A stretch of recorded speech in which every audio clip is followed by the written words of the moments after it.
Is from the volleyball program, and that's Danae Molman-Pruden.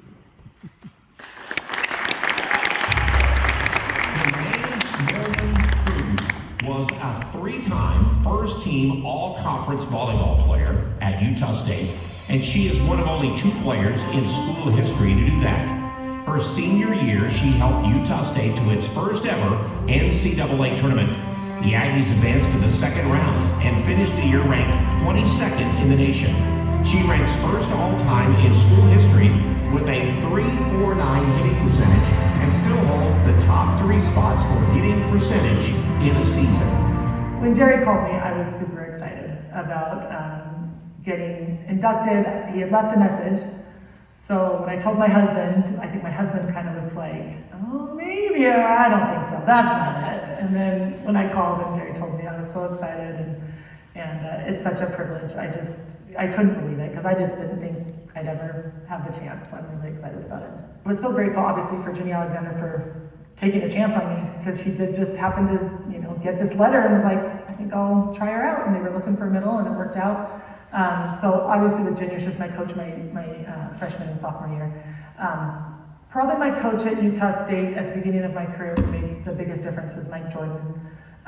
He was my coach my freshman year, and he really worked with the middles. And he just figured out a way to let me get lots of kills. So I was really successful my freshman year. We did some kind of tweaking on some of the sets and things that helped me be able to get a lot of kills, and that's where my hitting percentage was pretty high that freshman year, and I got a lot of decent accolades just because I think that he believed in me. Honestly, probably even a lot more than I believed in myself. I just have so many special memories. There's all these memories, but especially that senior season was so fun. I think the 3 seniors, we had 3 seniors at that point, and the 3 of us just knew that this was our last year. We were all pretty integral in the success of the program, and we've been playing a really long time together, and that senior season was so much fun.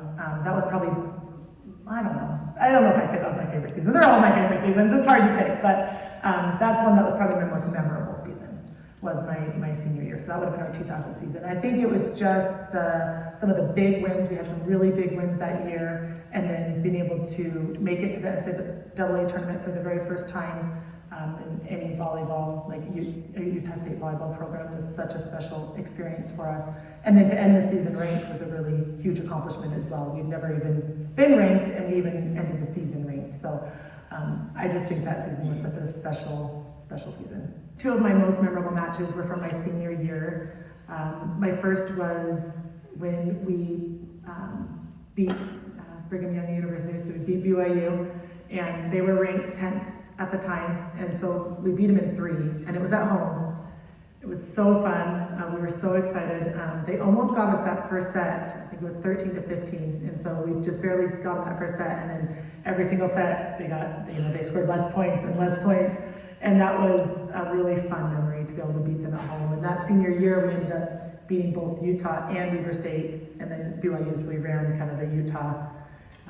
We were able to beat all the Utah teams. So that was a really fun memory. And my other most memorable match that year was against Santa Barbara.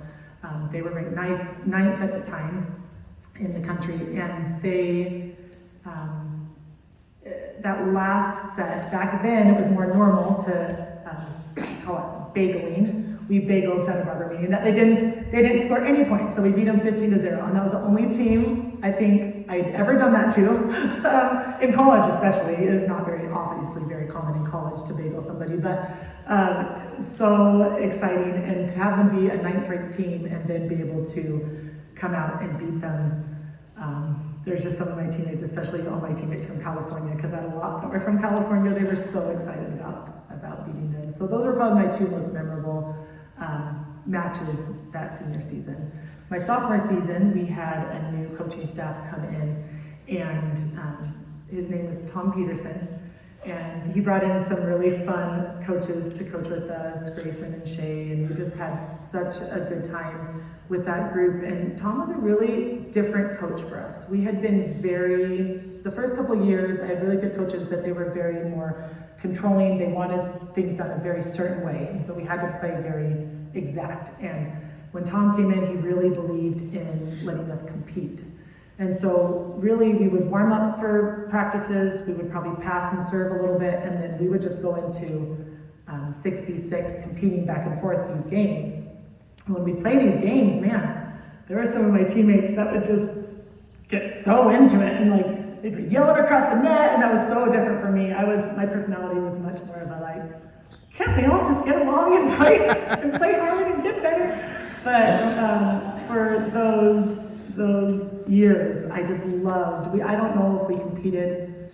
I think the time that we competed at practice was almost as hard or even harder than when we went and played the matches. And I really think that's what prepared us to be able to make the records we did during my junior and senior year, because we just knew how to compete. We'd get into those hard situations where you might think you might give up, and instead of giving up, we figured out we knew how to win, and we ended up winning the Eastern Division of the Big West that year, because once we hit, I think he prepared us, and once we hit our divisional, like our Big West play, we were just ready to roll with it. And so Tom holds a special place in my heart, because I really feel like he helped turn the program around to have the success that the teams were able to continue going forward, making it a second time to the NCAAs in 2001, and then they just from there, they were able to just really just grow, and it's so fun. I'm still here in the Valley, and to be able to go and watch the girls compete, and I try to come and support as much as I can, and it's just a fun experience for me to remember back when, and how much things have changed and things have grown, and really because of Title IX, to be able to have these experiences for these female athletes is just an amazing thing that they're able to participate in that and have that in their lives, and I'm really grateful.